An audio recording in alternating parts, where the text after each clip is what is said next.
Hi, I'm Jessica Dunrod, the author of Your Hair is Your Crown, and welcome and thank you for engaging with DARPL resources.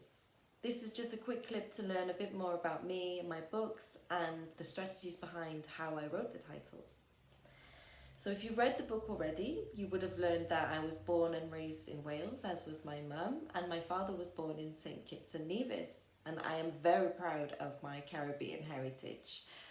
I have learned to become proud to be Welsh, and that was through writing this book, which was in response to the BLM protests and the death of George Floyd. My aim in creating this book and my other titles was to counteract established stereotypes within our literary system and also within media and our education system. As a translator and a scholar of translation at the time, I understood that within language, as much as images, connotations and negative connotations were attached to words and images and attached to the black body, which essentially were relearned and passed through different societies through their languages. So I wrote this book with the intention of it being translated not only into Welsh, but into Spanish and French and additional languages, which I have succeeded to do so far. I didn't at the time realise that we did not have any black children's authors yet, and that has started a huge journey for me. I wrote this book and also the Elsa effect at the time, and I wanted to counteract the findings of the Elsa effect. So if you want to learn more about the Elsa effect, then please take a look at my blog on the DARPL website.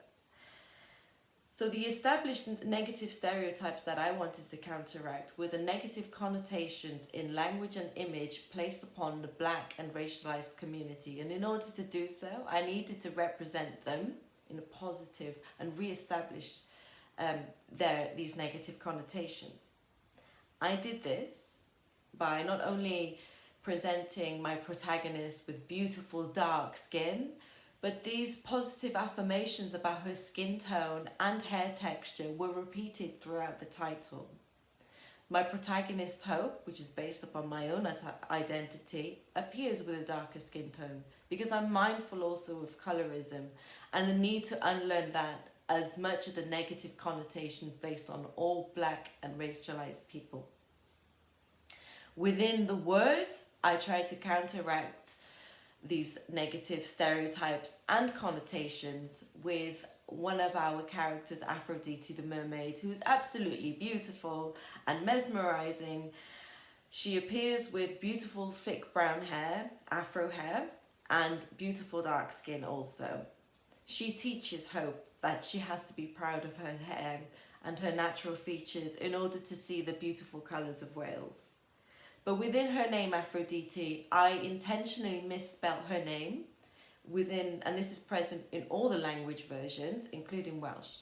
But in English, I removed the PH from the original spelling of Aphrodite, the Greek goddess of love and beauty. And I replaced that with AFRO, which it appears in the original Greek and also other languages. So I had to incorporate other linguistic strategies to replicate this effect in other languages.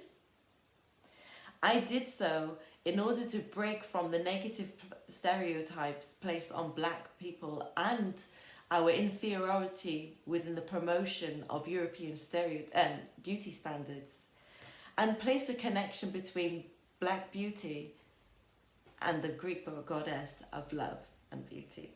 I believe I succeeded to as well, because Aphrodite the mermaid is truly beautiful and one of the most popular characters in my book. She was also incorporated as a strategy to counteract the Elsa effect, which again, I invite you to read into. Obviously, I wrote this book to be translated and I was re-establishing my Welsh identity at the time. So of course I had to incorporate a few linguistic strategies in order to counteract our Welsh erasure within the text. Because I argue that if we can incorporate words such as beer garden or déjà vu into British English language, then why can we not accept Welsh words as British English words also. So, for all of the language versions, there is a foreword explaining what the word cwtch means, and the reader is prompted to find this word within the title. Also, the word Castell Caerdydd is kept within all the language versions and adopted depending on what the minoritized languages are within the locations I'm writing for. So I hope that explains a bit more about how I've tried to counteract established negative stereotypes within language and words.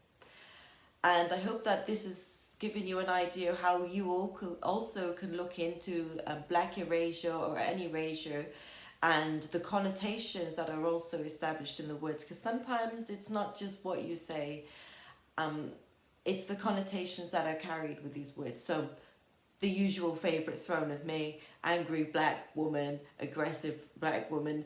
These are the oldest and most, laziest stereotypical tropes that are in books or in literature within our everyday language.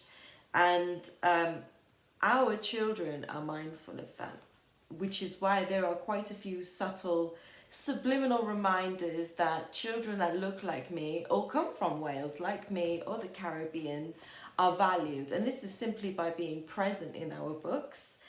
And I thank you for reading and listening to this podcast.